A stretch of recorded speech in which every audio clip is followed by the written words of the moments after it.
आता पाहणार आहोत महत्त्वाच्या बातम्या। उत्तराखंडच्या धरालीमध्ये बचाव आणि मदत कार्य सुरूच। अडकलेल्या नागरिकांसाठी एनडीआरएफ आणि एसडीआरएफ कडून बचाव कार्य। आतापर्यंत जवळपास 200 पेक्षा जास्त लोकांना बाहेर काढलं। उत्तराखंडमध्ये अडकलेले जळगावच्या पाळधीचे 15 पर्यटक सुरक्षित असल्याची माहिती। मंत्री गुलाबराव पाटील यांच्याकडून सर्व पर्यटक सुरक्षित असल्याची फोनवरून माहिती। 15 पर्यटकांसोबत गेल्या 36 तासांपासून संपर्क झाला नव्हता। उत्तराखंडमध्ये पुणे जिल्ह्यातील 24 पर्यटक अडकले। पुण्यातील सर्व पर्यटक सुखरूप असल्याची माहिती।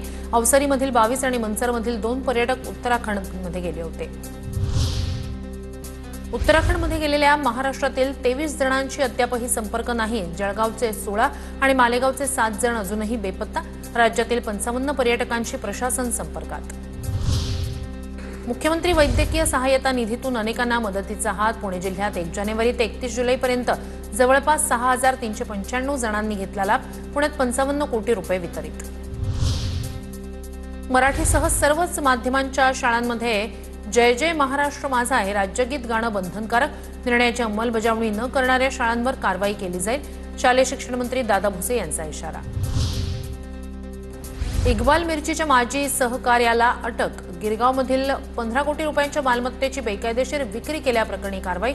अब्दुल कादिर अली व्हीपी रोड पोलिसांच्या ताब्यात।